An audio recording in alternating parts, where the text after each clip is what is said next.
Welcome to Small Pleasures, the podcast that discusses great short stories and greatness in the short story form.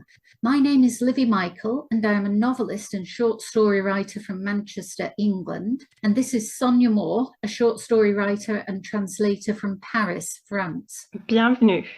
We've come together because of a mutual enthusiasm for the short story, although I think our responses and what we want from a short story vary, and we hope that the differences will provide a fruitful discussion.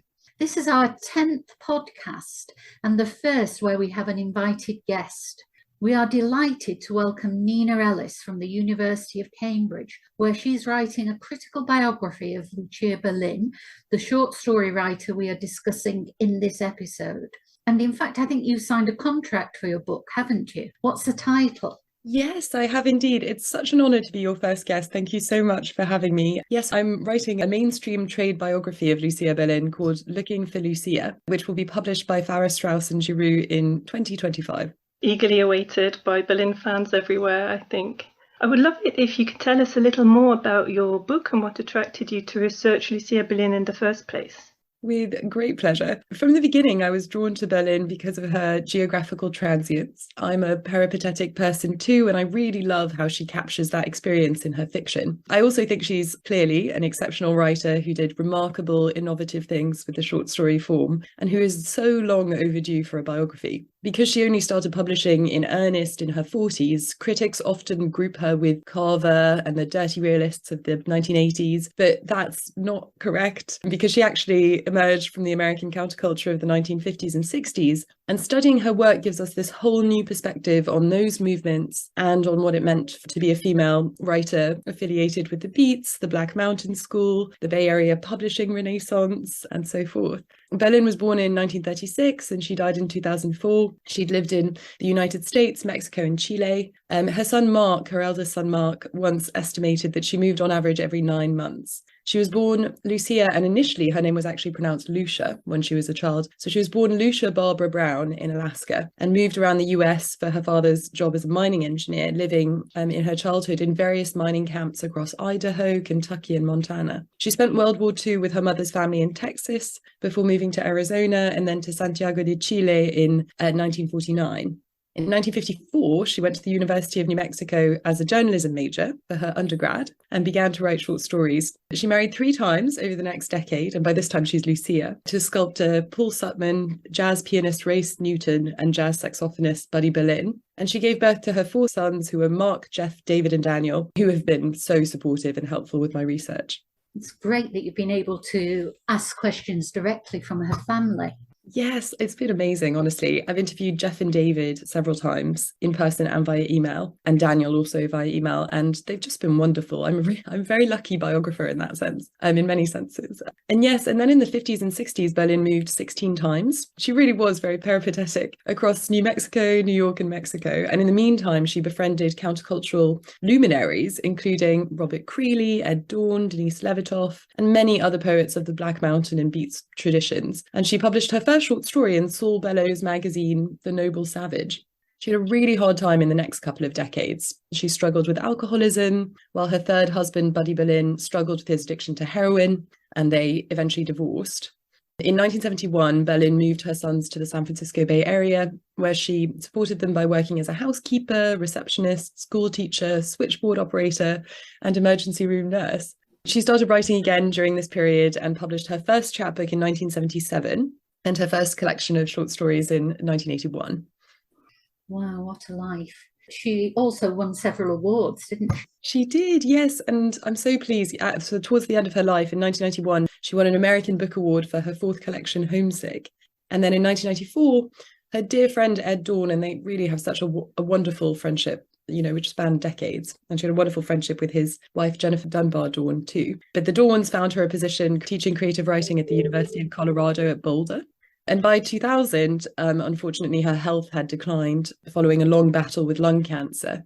So she moved back to California and lived with her youngest son, Daniel, in Los Angeles until she died in 2004. Wow, so much to discuss. The short story we're focusing on today is Dear Conchi, which is collected in A Manual for Cleaning Women. And the story takes the form of a series of unsigned letters from a Miss Gray, newly arrived at the University of New Mexico, to a friend nicknamed Conchi at home in Chile. And the letters recount the experiences of this newcomer to 1950s New Mexico, with insights into her lessons, loves, family relationships, and ambitions to be a writer. And through the letters, we get a kind of Janus Point portrait of her former and new home. And, you know, when we were prepping for this discussion, you mentioned that letter writing shaped Berlin's craft. I see formal and technical similarities between a letter and story. There's the conventional limit in terms of length, which makes a delimited space where potentially tricky subjects can be raised or addressed. A certain distance and intimacy in the transmission and reception of the text, and a necessary positioning or repositioning of the writing self, along with an imaginative projecting into the other, the recipient or reader. I'd love to know more about the importance of letter writing for Berlin, how it helped develop her craft. I am so glad that you mentioned this, because letter writing really was instrumental in Berlin's development of her voice, I think remarkably so. Starting in the mid-1950s, so when she was in New Mexico for university, she became a prolific and supremely talented correspondent. It's such a pleasure to read her letters, and that practice would continue for the rest of her life. Particularly important was her correspondence with Dawn and Creeley, so these two poets of the kind of Black Mountain tradition, during the late 1950s and early 1960s, when she was writing and redrafting her first short stories and a novel that she later abandoned.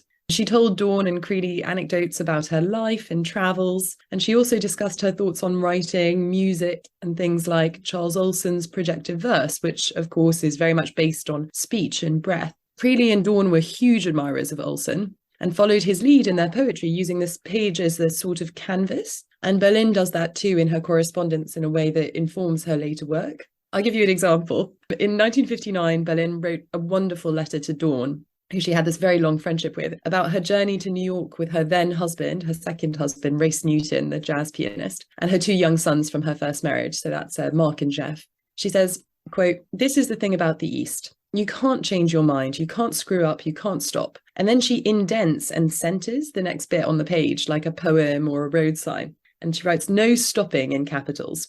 She carries on with this technique, quoting signs in, quote, the rearview mirror that said, and then she goes back into all caps, "Turn back, now you are going the wrong direction." Berlin went on to use that trick of capitalization and of using the page as a canvas, like Olson, in some of her most successful short stories, like A Manual for Cleaning Women, which of course is perhaps one of her best known. In that story, a housekeeper finds notes lying around one of the houses she cleans. So, quote, 10 a.m. nausea, in caps, on a piece of paper on the mantle, and then diarrhea, in caps, on the drain board. Dizzy poor memory on the kitchen stove. She capitalizes the ailments, so these quoted words, just like she did with the road signs in her early letters. So this technique is sort of a linguistic collage, I think, and it's a skill that Berlin honed in her correspondence. You can see it in Dear Conchi too, the story we're discussing here, in the way that she explicitly plays with the letter form, and she indents the different missives to her friend and plays with ellipses. And you mentioned that Berlin stopped writing to her real-life friend Consuelo Capellini, nicknamed Conchi. So it's fascinating that she still drew artistically on this friendship. And the voice seems very, very different from a real Berlin letter dated 1954, collected in Welcome Home, where she jokingly addresses her friend Lorna as a no-good wenchey slut.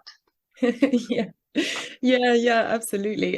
So Lorna Gladstone, Conchi Capellini, and Berlin were all part of the same group of friends at Santiago College, which was their elite private girls' school in Chile. So when they were teenagers, and they used this funny and flippant language with one another. I've interviewed both Conchi and Lorna, and they have really fond memories of Berlin and of that time. But it's so sad that Berlin and Conchi lost touch, I think. Conchi stayed in Santiago de Chile and married the young man she'd started, quote, going steady with, according to that letter to Lorna, shortly after Berlin moved to Albuquerque. Whereas Berlin started going to jazz clubs, she made friends with these bebop musicians and countercultural poets, and she made her way into new circles. This is pure speculation, which of course is an occupational hazard for a biographer. And I do wonder whether Berlin might have felt that Conchi might not understand her new life. By the mid-1960s, when her marriage with her third husband was in trouble and her alcoholism was really starting to take hold, Berlin had stopped writing to Conchi altogether, and her letters to Lorna were full of lies, actually, about how well she was doing.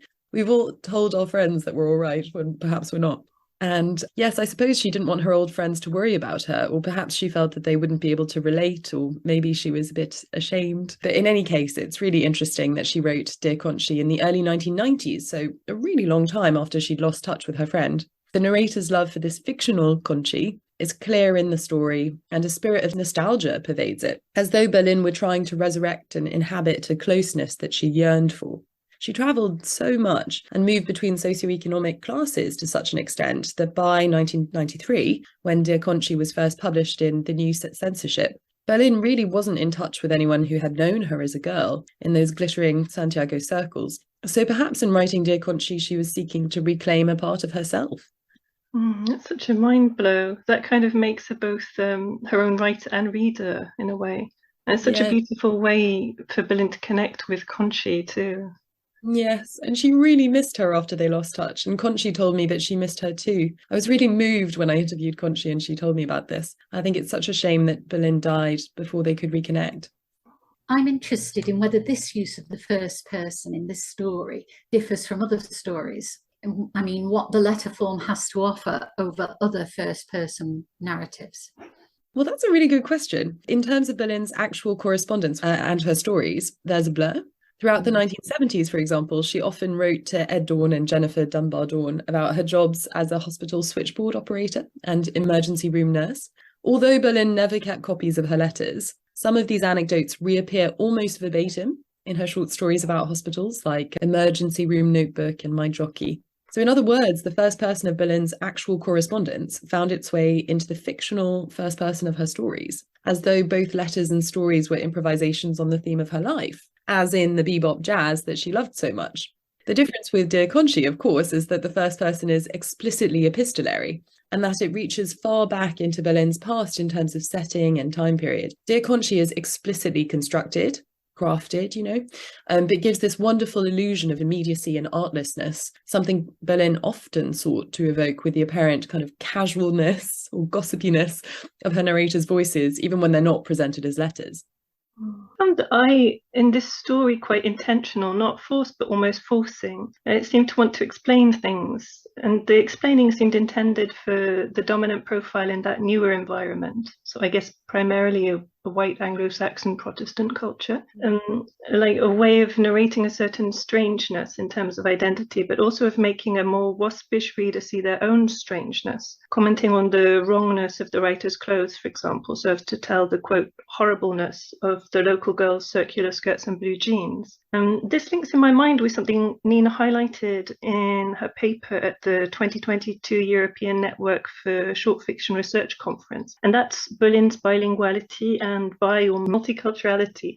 Thank you so much for mentioning that. It was a wonderful conference. Yes, and Berlin's multiculturality and her education in Chilean and Spanish literature, which was extensive. I mean, that was her education, is too often overlooked. She's absolutely trying to make sense of the cultural disjunct between Santiago and Albuquerque in Dear Conchi, something that clearly stayed with her for decades, from the early 1950s when she experienced that transition through to the early 1990s when she published the story, and no doubt beyond. I think she always felt like an outsider in the States, but in Chile too, because she was born in Alaska. She was American. She was often outside of language, outside of social norms, trying to make sense of them and interrogating them in her stories. And I think this made her hyper aware of so many things that we might take for granted. So, for example, the title of her early story, Angel's Laundromat, doesn't actually originally contain an apostrophe, even though the laundromat is run by someone called Angel. The apostrophe is added in her posthumous publications. In the versions she published during her life, there's no apostrophe. And after extensive sleuthing through these old issues of the Albuquerque Journal newspaper, I came across a mention of an Angel's Laundromat on 4th Street, which is where the laundromat is in the story, that makes the same mistake in the punctuation of its name. So it seems highly likely to me that Berlin lifted that mispunctuation straight from reality. She was supremely attentive to that kind of detail. That's so interesting. Which version do you go with in the end? And I suppose you have to go with the author, even though it's very tempting to put an apostrophe after Angels, isn't it? Or in Angels. Yeah. I think what you mentioned about the outsider status, as you say, it does allow us to see in the stories to unpick the kind of contradictory discourses that are at play in them. So in Dear Conchi, as Sonya mentions, when the narrator starts college, her clothes are all wrong, and someone even tells her that. And clothes are in themselves a system of cultural signs and signifiers. So to get them wrong unintentionally is very much like speaking the wrong language. Also, she can't get used to the food. People interpret her reserve as arrogance or aloofness, but she ascribes it to nationality, to the fact that, well, she says she is from Chile. As you say, she's actually from Alaska, but she's gone to the college from Chile. Then she goes on to talk about the hierarchical nature of the college. Some sororities are better than others, richer. And then, of course, the religious elements come in with the references to Catholicism and to Billy Graham. And the reason people don't seem to like her young lover, Joe, is because he is vulgar and common, which may be down to class. Absolutely. And that's a theme that really continues throughout Berlin's work and emerges from her earlier work too. And it's also because he's Mexican. Berlin based Joe on her first love, who was a real young man named Lou Suarez, who worked with her on UNM's student newspaper, The Lobo. Berlin's parents disapproved because he was Mexican, and actually they disowned Berlin's sister after she married a Mexican politician. We see that at the end when the parents meet Joe, but they can't take to him, and the mother actually says terrible things to her about her being kind of a whore and shaming the family. Whereas sex seems to be a wholly positive experience for the narrator of this story, but her father calls it statutory rape. And at the end, it's clear that she's torn apart by these conflicting discourses of class, gender, race, religion that just can't be resolved. That made me want to contrast it with the story's sex appeal.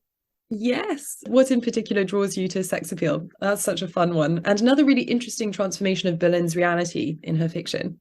Well, yes, I mean, it is fun, but it also shows a deliberate construction of a certain aspect of femininity, which ties in my mind, at least, to some of the references in Dear Conchi. So in this story, the narrator, who's only 11, is instructed into acquiring sex appeal by her older, gorgeous cousin who's hoping to become a kind of Hollywood starlet.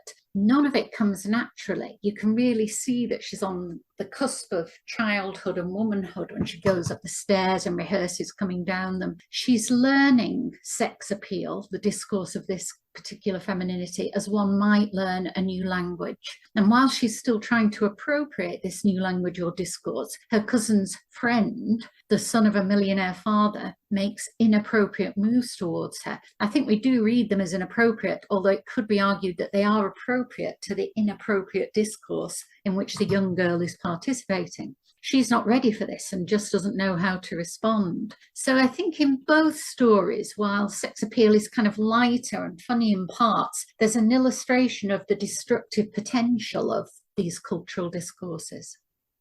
Yes, definitely. And I also love these stories for the way that they deliberately draw attention to a construction of self, as you say. And of course, that's exactly what Berlin was doing with her writing process. She was taking these past experiences, places she'd lived and people she'd met, and dressing them up and transforming them, really transforming them for effect into her fiction. I think people too often overlook that crafted, constructed, fictional aspect of her writing by subsuming it retrospectively into the category of autofiction. This term that wasn't even coined until 1977, so a good 20 years after, more than 20 years after Berlin started writing. I mean, sure, Berlin drew on her life in her work, but she also remade it or made it up, not unlike someone experimenting with eyeliner, lipstick, or even stage makeup. It's an art. That's a great comparison. And one of the aspects of her work I'm interested in is the role of memory in her stories and the links between memory and imagination, which is one of the key themes of your article, I think, into the short autofictions of Eve Babbitt's, Lucia Berlin and Bette Howland. I think, Nina, texts that dissolve the boundary between life and art, and it's quite hard to pinpoint the distinction sometimes, isn't it? You say that autofiction asks whether non-fiction really tells the truth and whether fiction is truly invented. And this might be key to a critical appraisal of Berlin's work. In her foreword to this volume, Lydia Davis quotes Berlin as saying, "Somehow there must occur the most imperceptible alteration of reality, a transformation, not a distortion of the truth."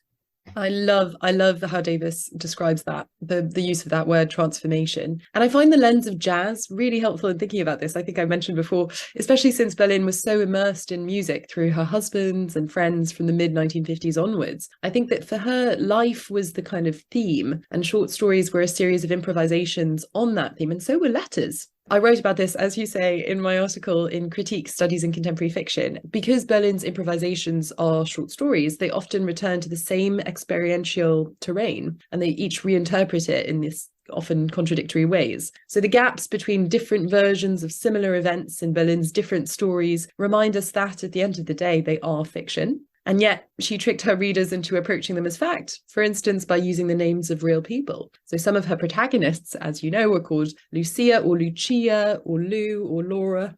I mean, that's absolutely right. I think Welcome Home in the same collection is the one that particularly reminded me of a writer I loved as a child, Laura Ingalls Wilder, who wrote the Little House on the Prairie series about her pioneering family in 19th century America. And again, the interesting question for me is about memory and imagination. So Laura Ingalls Wilder began writing when she was about the same age as I am now.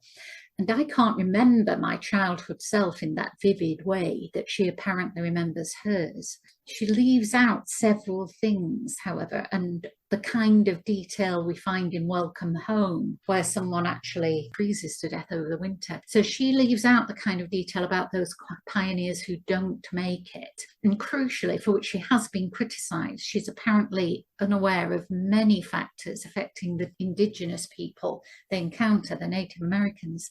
But also, even in her writing about her family, she leaves out painful subjects such as the death of her baby brother, the process of her sister Mary's blindness, the tensions between her parents, etc., probably because they are books for children. I remember reading them initially as fiction when I was 7 or 8. Then it slowly dawned on me that they were also fiction about her own life, and I began thinking of them more as factual. And then later I revisited them as an adult and saw them as shaped fictions again. But I think they've been presented as real historical accounts that formed a tribute to America's amazing pioneers, and they were read as such by generations of US children.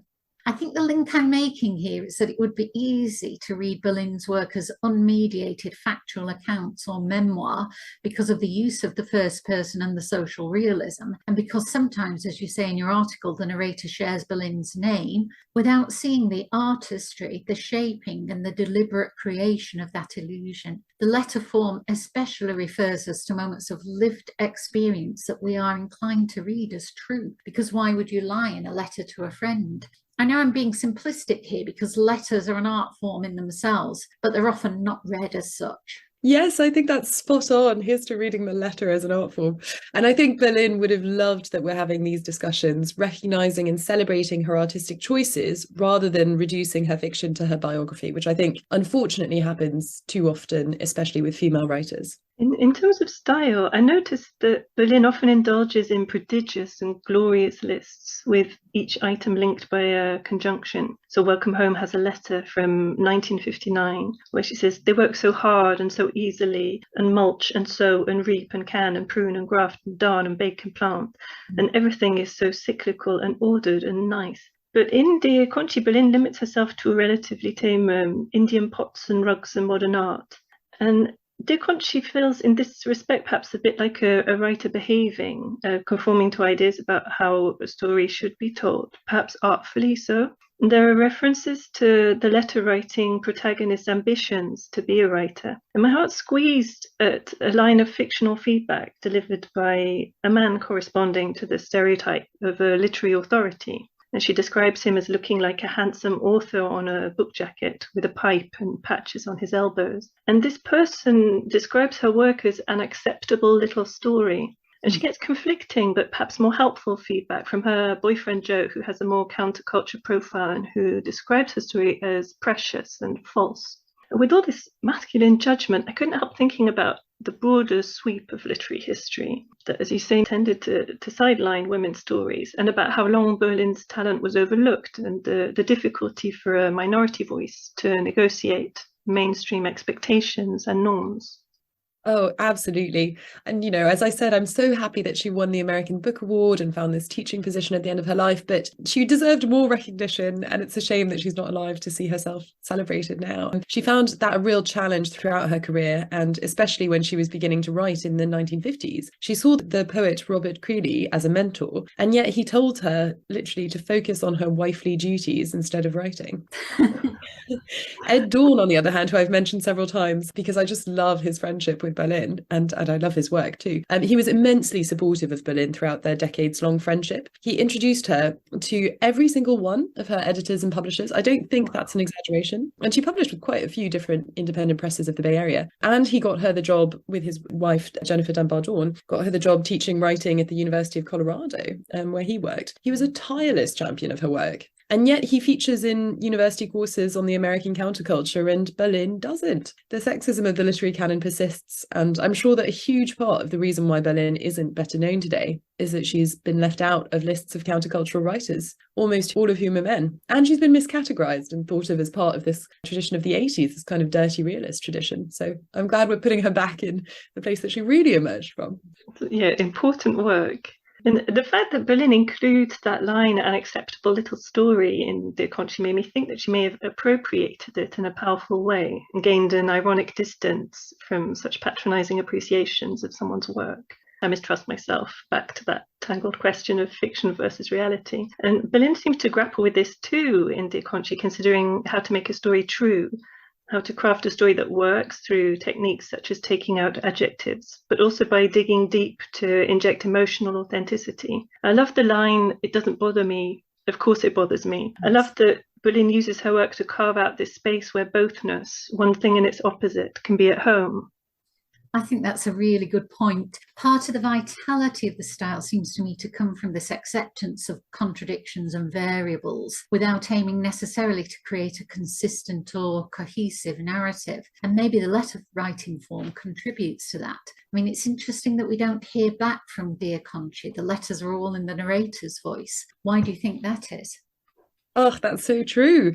And like most short story writers, I think Berlin was fascinated by deletion, by omission, by gaps. And I suppose the one-sidedness of this fictional correspondence allows the fictional Conchi to breathe, taking shape in those textual absences until she seems almost more real than she might have done if Berlin had given her her own epistolary voice. Of course, the one-sided letters put us as readers in Conchi's position, drawing us into dialogue with Berlin's narrator and asking us to respond to the anecdotes that she shares. It feels like being let into an extremely intimate conversation between close friends. One of Berlin's cleverest devices here, I think, is to create the sense that we're reading something private, when of course she had always intended this for publication. She transforms us all into Conchi, and we can't help becoming emotionally attached to her narrator as a result. And I sometimes wonder whether those gaps also create a real sense of yearning, which was true to what Berlin might have felt after losing touch with Conchi and so many of her childhood friends. There's a wonderful article by Isabel Chung about grief and fragmentation called "What Happens to Writing When We Stop Pretending Anything Makes Sense?" Addressing tragic events in Hong Kong and celebrating fragmentary writing, Chung says that, quote, "In those white spaces, I grieve." Perhaps Berlin was grieving for something very different, obviously. Her friendship with Conchi, her glamorous adolescence, the promise of her youth, or the promise of youth in general, in these empty spaces where Conchi's letters would otherwise have been. I think that's so true. And I think the sense of yearning extends itself to place as well in her writing. I think, though incomplete, Welcome Home is a really accomplished testament to Berlin's brilliance as a writer of place. In one story, she conjures the 18 places she's ever lived in a series of micro lists of what was wrong with each of them. So that's the trouble with all the houses I've ever lived in. And it's a showcase of few words well chosen. I guess there's a stock-taking aspect to place writing, a way of inventorying and negotiating different worlds. Yes, definitely. Place is essential to Berlin's writing. As you say, she's brilliant at listing and stock taking, and this takes us back to her knack for linguistic collage, which I love to talk about. She includes fragments of text from the places she moves through in her stories. For instance, in Angel's Laundromat, where she writes, quote, "The campus laundry has a sign, like most laundries do," and then in capital letters, "Positively no dyeing. I drove all over town with a green bedspread until I came to Angel's with his yellow sign. capital letters, "You can die here anytime." That second die is misspelled, so like death instead of like dyeing a blanket. Another clue of that, the lack of apostrophe in Angel's Laundromat, was intentional. Berlin noticed and enjoyed these slippages. And another thing I got from your article, the linking of the short story's inclination to episodic structure and the provisionality of life. And you share this idea of short autofiction being especially suited to the representation of loss. And you quote Lydia Davis, who describes fragmentary texts as the most credible expression of grief, with the grief alive in the silences between fragments. In Dear Conchi, the narrator talks a lot about sex and the plot seems to present a love story, but loss is also driving the story. There's Chile, an adopted homeland that's far away, a lost conception of the USA as home, since homecoming has revealed the narrator as foreign, and the loss of a lover, a form of parental abandonment, in that the mother returns to alcohol abuse and the father and the mother reject the narrator's choice of lover. And then there's this correspondent Conchi who's lost 3 times over. She's lost in real life, once removed through fiction, and necessarily absent as a correspondent. And the narrator never signs, which makes her a somewhat ghostly presence. I think of that term in English, ghostwriter, and wonder, was Berlin ghosting for herself? That's such a great point. I love that idea of ghosting for herself. Nini, you yourself are a short and long form fiction writer.